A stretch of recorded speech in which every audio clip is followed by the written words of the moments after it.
TMC News for March 13th. Mandy Patinkin has joined the cast of Dick Tracy. Warren Beatty's $22 million dandy is secretly shooting right now on Universal's set, but won't be seen by the public till 1990. This week on Review Roundup. You want to be a criminal defense attorney? Then know this going in. Everybody's guilty. Everybody. True Believer is the story of an unorthodox attorney rediscovering his forgotten social conscience. James Woods is Eddie Dodd, a one-time civil rights lawyer who now represents known drug offenders to make his living. All that changes when a young idealistic associate played by Robert Downey Jr. convinces Dodd to take on the case of a young Korean-American wrongly convicted of murder. I couldn't find a ballistics expert to say it wasn't your gun that killed Jimmy Chin, but it didn't matter. I went up against the damn DA himself, but I didn't care because I trusted you, because I believed in you, because I thought there was a bond between us. You're out there and I'm in here. My bond, my trust is with the guys in here that cover my back. True Believer's main character, Eddie Dodd, was inspired by several real-life attorneys. The character combines the firebrand determination of William Kunstler and Charles Gary, two lawyers who earned their reputations as counselors for an assortment of 1960s radicals. The character also shares similarities with noted trial lawyer J. Tony Cera. Like the offbeat Eddie Dodd, Cera dresses in untailored suits, wears his hair long, and drives an old beat-up car. An original character, to be sure. Now, here's what some critics are saying about the film. True Believer offers James Woods his best role in years. Woods has had trouble finding films worthy of his on-screen intensity of late. But as Eddie Dodd, Woods is able to leaven his shoot-out-the-lights acting style with a generous amount of humor. David Cronkey, Dallas Times-Herald. True Believer is consistently engaging, even riveting, although its plot is an implausible patch job of Suspect and the Verdict.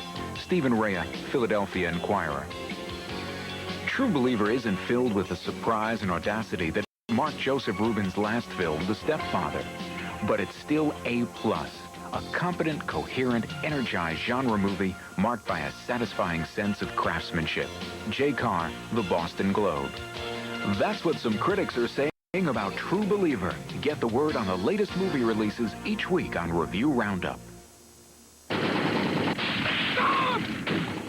Lawrence of Arabia, David Lean's epic masterpiece, has a new lease on life. Re-edited in a 70mm print with Dolby stereo sound, the classic film has been re-released with additional scenes unused in the original. The new running time is a hefty 217 minutes. It's a long one, but I'm prepared for it. Charmed. I think fantastic would be the word I'd use. Whatever word you'd use, the stars turned out at New York's Ziegfeld Theater recently to see the brand new version. On hand, Peter O'Toole, Omar Sharif, Sylvester Stallone, Brooke Shields, and Steven Spielberg, all paying tribute to the work of one of Hollywood's greatest directors, David Lean. Hardest part about putting it together, finding it. You know, it was all in separate little cans, all the cuts. And the sound was junked, so that was difficult, and we had to re-record, you know.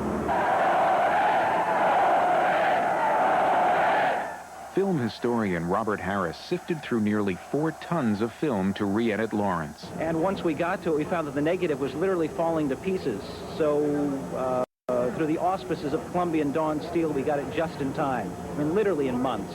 To make this movie, it took $12 million and more than 2 years in the blazing Sahara. And when it was finished, it made a relatively unknown young actor into an international star. What's your favorite part about the movie? Don't know, I haven't seen it for 10 years. Was it one of the hardest roles you've ever played? It was one of the most enjoyable. When it first opened in 1962, the film did not enjoy universal acclaim. One reviewer called Lawrence of Arabia nothing more than a thundering camel opera. Now, 27 years later, many consider it one of the finest films ever made. Hi, I'm Robert Osborne, talking Oscars. There have been some embarrassing moments in Oscars past, probably never more so than in 1956 when the Academy Award for Best Story went to Robert Rich for The Brave One. But no Robert Rich showed up to get his prize. Indeed, it turned out there was no such man. But that was the era of the McCarthy witch hunt in Hollywood, and Robert Rich eventually turned out to be blacklisted writer Dalton Trumbo, working under an alias. But he finally got the Oscar nearly 20 years later, and it came with his real name engraved on it. I'm Robert Osborne, talking Oscars.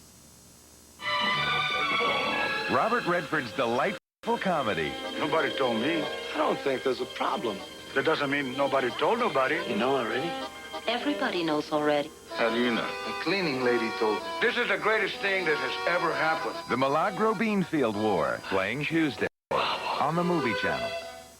Here's what's playing prime time on the Movie Channel's Weekend Multiplex. Friday, take off with planes, trains, and automobiles on the TGIF movie, followed by Stakeout. Oh, I love my job. Richard Dreyfuss and Emilio Estevez star on Friday Night Action. Then it's the first showing of this weekend's top attraction, D.O.A., starring Dennis Quaid and Meg Ryan. Why did you kill me? For your convenience, the top attraction is scheduled at 3 different times this weekend. Saturday evening starts with broadcast news, starring William Hurt, Albert Brooks, and Holly Hunter on the early show, followed by the weekend's second showing of the top attraction. And Steele Justice rules on Joe Bob's Drive-In Theater. Sunday, it's the final showing of the top attraction. Then, Fatal Attraction brings Michael Douglas and Glenn Close to the Sunday Star movie. And Good Morning Vietnam, starring Robin Williams, comes to Critics' Choice. Weekends, you want movies, and you'll find the most options for viewing on the Movie Channel's Weekend Multiplex.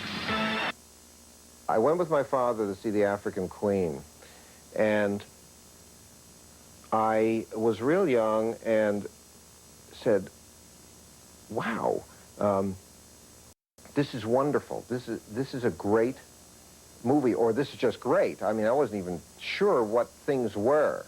I mean, I didn't even know, and this was at the RKO 81st Street in Manhattan, that the movies came from some other place. I thought they came from in there somewhere. I didn't know they got delivered, you know, and were made somewhere. I thought somehow they came out of that building.